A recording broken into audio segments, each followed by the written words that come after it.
I arrived at my apartment after a late evening seminar and froze because the door, which I always lock meticulously, was ajar, and inside, my apartment looked like someone had rifled through it. My bookshelves tilted, my notes scattered across the floor, and the worst part, my cat Luna was in the arms of my neighbor Marcy, who stood there with a triumphant smile saying, "She's safer with me now. I'm taking care of her." My heart stopped. Luna, my companion for 6 years, always shy but trusting me completely, looked at me with wide eyes as if confused about why she wasn't on her usual bed. "What are you doing?" I demanded, my voice trembling. Marcy laughed softly. "Relax, I'm just protecting her. You've been too busy, and she needs someone responsible." I couldn't believe it. I had spent every day with Luna, feeding her, grooming her, taking her to the vet, and now this woman was claiming she was the one who could provide care. I took a deep breath and stepped closer. "She belongs to me," I said firmly. "This is my cat, my home, my responsibility." Marcy shook her head. "You're neglectful. Everyone in the building knows it. I'm just rescuing her from your chaos." I couldn't believe what I was hearing. Over the next hour, I began documenting the scene, snapping photos of Luna, the scattered papers, and Marcy holding her. I recorded her statements on my phone, careful not to escalate the situation. Then I reviewed security footage from the apartment building's lobby. Marcy had let herself in using her spare key that she'd borrowed under false pretenses months ago. It became clear that this was premeditated. She had been watching me, gathering information about my schedule, and waiting for an opportunity to take Luna. I reached out to neighbors who were friendly and discreet, asking if they had seen anything unusual. Several reported seeing Marcy lingering near my apartment at odd hours, carrying bags of food and items that didn't belong to her. I compiled this evidence, intending to prove my rights over Luna. The twists continued when I discovered that Marcy had gone to the veterinary clinic. I always used and presented forged documents claiming she was the new owner of Luna, including falsified vaccination records. She had even tried to convince the clinic to update their records in her name. I contacted the vet immediately, clarifying the situation, and they agreed to secure all documents and wait for confirmation from me. Then came the most unexpected twist. During the night, Luna, unsupervised, slipped out of Marcy's apartment and returned to mine on her own. She meowed at the door, tail up, rubbing against it, as if insisting that she belonged with me. I opened the door and hugged her, tears streaming down my face. The next day, I contacted my building management, explained the entire situation, and requested that Marcy be barred from entering my apartment under any circumstances. I also showed them the security footage and the forged documents. A formal notice was issued, protecting my rights as Luna's owner and tenant of my apartment. The ordeal reinforced a hard lesson. Some people will manipulate, lie, and attempt to take what is yours if given the chance, but careful documentation, vigilance, and quick action can prevent loss and restore security. Luna curled on my lap that evening, purring softly, and I whispered, "You're home. I'll always protect you." I share this story to ask the audience, if someone tried to take what's yours, even a beloved pet, would you gather evidence, assert boundaries, and act immediately to protect what you love, or stay passive, hoping the problem would resolve itself? Vigilance, preparation, and courage are the only safeguards against deception and theft, even from someone you once trusted. The next morning, I woke before sunrise, feeling a mix of relief and lingering fear. Luna slept peacefully on the bed, her little chest rising and falling with steady breaths, unaware of the chaos that had unfolded. I brewed coffee and sat at the kitchen table, staring at the mess Marcy had left behind the night before. Books scattered, papers ruined, pens chewed, and Luna's favorite blanket pulled into a corner. Every detail screamed intrusion, betrayal, and the violation of my safe space. I took my phone and began documenting everything meticulously. Photos, videos, timestamps, and notes. I knew that the more evidence I had, the stronger my case would be if things escalated further. I remembered all the subtle warning signs over the past months. Marcy lingering near my door when I returned late from work, bringing treats and toys for Luna, offering to help with the cat while I was distracted, and commenting on my supposed neglect. Each incident seemed small at the time, but now viewed together, they painted a clear pattern of obsession and manipulation. I reached out to a few neighbors who I trusted, explaining the situation discreetly. They admitted they had noticed Marcy entering the building at odd hours, carrying items that didn't belong to her, and sometimes peeking into my apartment. Their testimonies would later serve as corroborating evidence if the matter went to court or mediation. As I compiled everything, my mind raced with possibilities. Could Marcy legally claim Luna? Could she fabricate more documents? Could the vet records be manipulated further? The thought that someone could attempt to steal a beloved pet was absurd. Yet the reality proved that some people will go to extraordinary lengths to satisfy envy or control. During the day, I contacted the veterinary clinic to confirm Luna's records. The receptionist assured me that the records were safe, and that any attempt to alter them would require notarized authorization. I requested that they alert me immediately if any suspicious inquiries occurred. That afternoon, I installed additional security cameras in the common areas, the hallways, and near the doors. Motion sensors, notifications to my phone, and video storage would now give me full oversight of the apartment while I was at work or running errands. While reviewing the new footage later that evening, I noticed Marcy approaching the apartment from the hallway. She lingered at my door for a few minutes, looking around as if seeking an opportunity, and then walked away when she saw my camera flashing red as it detected motion.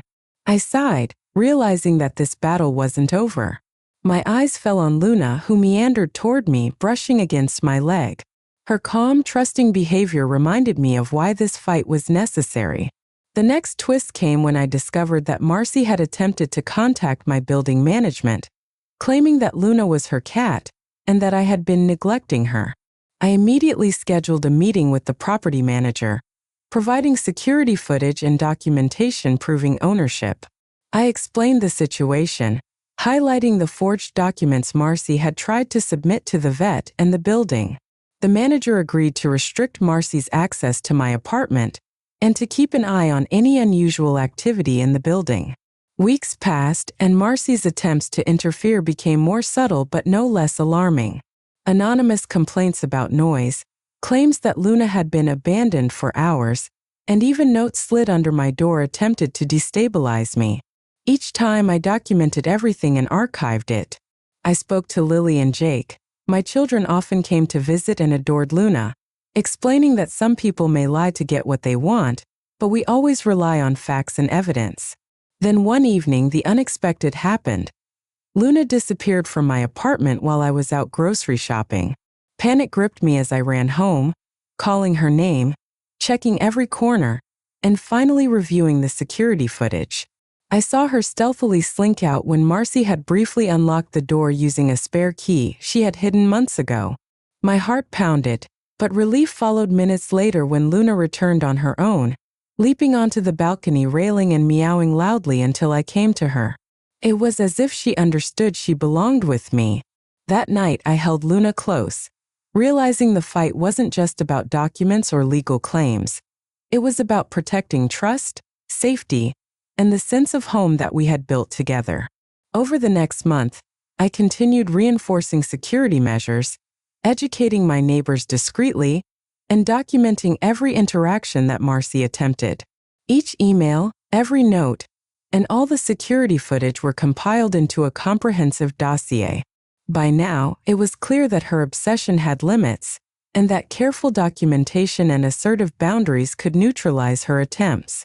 One afternoon, I discovered that Marcy had spoken to a local pet forum, trying to spread rumors that I was neglectful and unfit as a pet owner. I responded calmly, posting photos, video clips, and explanations that clearly proved Luna's well-being, while maintaining a respectful tone. The forum moderators appreciated the clarity and removed Marcy's misleading posts. Finally, I set firm, non-negotiable boundaries. Marcy was no longer allowed near my apartment, and any attempts to contact me regarding Luna would be documented and reported. The emotional toll of the months-long conflict was immense, but seeing Luna curl up beside me, calm and content, reminded me that persistence, vigilance, and documentation could protect what is precious. In the end, I restored full security and peace to my home. Luna was safe, the apartment remained mine, and I had established clear boundaries to prevent further manipulation. I shared this story to ask the audience: if someone tried to take what you love through deceit and manipulation, would you gather evidence, assert boundaries, and act decisively? Or would you remain passive and risk losing what is yours? The lesson is clear. Vigilance, preparation, and courage protect not only material possessions, but the emotional and physical well-being of those we care about most. A week later, I returned home from work and found Luna perched on the windowsill, tail high, watching the street as if she had been waiting for me all day. The apartment felt quiet but alert. Every new sound caught my attention. I checked the security feed and saw Marcy approaching again, trying to peek through the lobby door, but the motion sensors alerted me immediately. I grabbed my camera, documenting every second. This time I was prepared. That evening I confronted Marcy, calmly but firmly. "You are not to come near this apartment or Luna again," I said, holding the evidence folder in my hands. She tried to protest, claiming concern for the cat, but I showed her the security footage, the timestamps, and the proof of her previous intrusions. She faltered. Then I explained that I had contacted the building management and the local authorities, and that any further attempts to interfere would result in immediate legal action. Her face twisted, trying to regain composure, but I could see the calculation slip from her eyes. "I'm serious," I added, my voice steady. "This ends now." Over the next few days, I compiled all the evidence into a comprehensive dossier: security footage of her entering the building without permission, photos of the apartment as she had left it, records of her calls and emails, and documentation of the forged veterinary documents she had attempted to submit. I filed complaints with the building, the police, and the veterinary clinic, ensuring that any future attempt to take Luna would be legally impossible. Weeks passed, and Luna settled back into her normal routine. She played with her toys, lounged on my lap, and followed me through the apartment, purring as if confirming that she was finally safe. I reflected on the experience.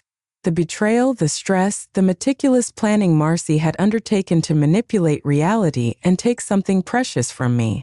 I realized that vigilance, preparation, and swift action had been essential.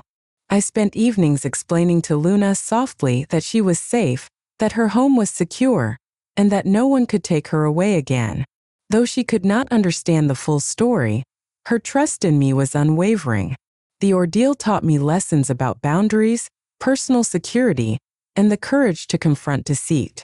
I learned that appearances can be deceiving, that people may attempt to manipulate situations for their own gain, and that meticulous documentation and evidence can be the strongest safeguard. Finally, I established firm rules. No uninvited guests near the apartment, monitored communication channels, and permanent security measures in place. I shared this story to the audience. If someone attempted to take what you love, whether it is a pet, a personal space, or something irreplaceable, would you act decisively, gather evidence, and set boundaries to protect it, or remain passive, hoping the problem resolves itself?